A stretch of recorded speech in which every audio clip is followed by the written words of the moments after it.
So జూబ్లీహిల్స్‌లో ఉన్నటువంటి మరి విజే డెకరేటర్‌కు విజయ్ సన్ని గారు వచ్చారు. వారిని తెలుసుకుందాం. చెప్పండి సార్, ఎలా ఉన్నారు? ఐఎమ్ గుడ్ బ్రో, మీరు ఎలా ఉన్నారు? బాగున్నాను. Happy new year.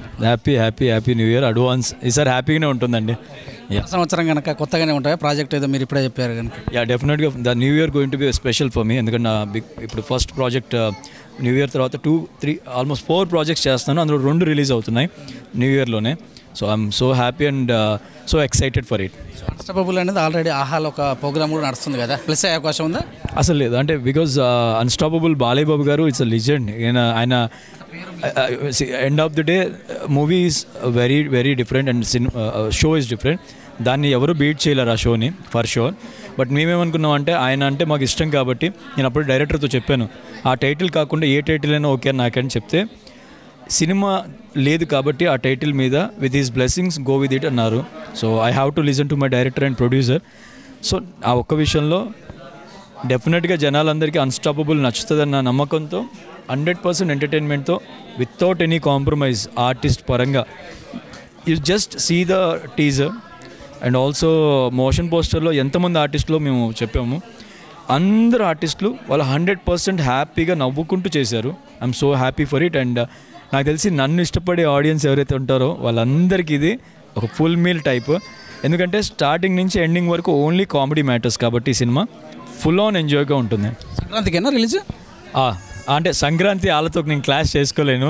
చిరంజీవి గారు, పక్కన బాలయ్య బాబు గారు, అలాంటి లిజెండ్స్ మూవీ వచ్చే టైంకి టు బి ఫ్రాంక్ ఎంత ఇంట్రెస్ట్, ఎంత ప్రాణం ఉన్నాయని సినిమాకి, ఒక లిజెండ్స్ అనేవాళ్ళు మూవీ ఇండస్ట్రీలో ఉండాలి. అందులో వాళ్ళు ఉన్నారు కాబట్టి వాళ్ళ టైంలో ఈవెన్ ఐఎమ్ ఆడియన్, నేను వెళ్ళి ఆ సినిమాలో ఎంజాయ్ చేస్తాను.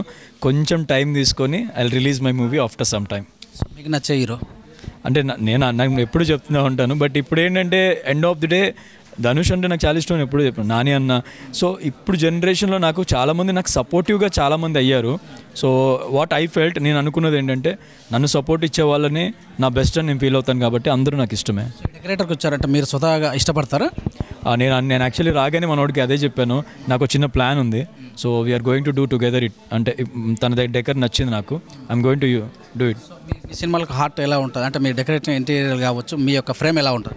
నాది ఏదైనా సరే సింపుల్ ఉండాలి నా feeling. It should not be expensive ఉండొద్దు, అలా అని చెప్పి ఓవర్ కలర్ ఇది ఉండొద్దు.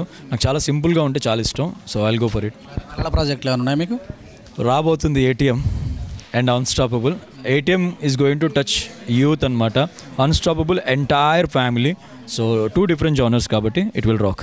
ఫుడ్ విషయంలో మీరు ఎలాంటి పరిధులు ఉంటాయి? ఫస్ట్ నేను ఫుడ్ ఎంజాయ్ చేసుకుంటూ తింటా. ఒకటి ఏంటంటే morning to evening workout time పెట్టుకొని, తప్పదు కాబట్టి మనకి బైకాట్ అని ఒకటి చాలా ట్రోల్ అవుతున్నాయి అన్నీ కూడా. ఇప్పుడు పటాన్ సినిమా కూడా బైకాట్ అని, కొన్ని చిరంజీవి సినిమా కూడా మన బైకాట్ అంటారు. ఈ విషయం పైన మీరు ఆడియన్స్కి ఏం చెప్తారు? Bro, it's a individual opinion bro. Boycott అనేది ఒక సినిమా మనం ఎంత కష్టపడి చేస్తామో తెలుసు. సినిమా ప్రాణంగా బతికే వాళ్ళు కొన్ని కోట్ల మంది సెట్ వెనకాల వర్క్ చేస్తూ ఉంటారు. ఆర్టిస్ట్ పక్కన పెడితే సినిమాని నమ్ముకొని టెక్నీషియన్స్ కొన్ని కోట్ల మంది they are doing their job. So I request everyone, దయచేసి ఒక పర్సన్ గురించి ఎంటైర్ ఇండస్ట్రీలో వర్క్ చేసే వాళ్ళకి ట్రబుల్ ఇవ్వద్దని నా ఫీలింగ్.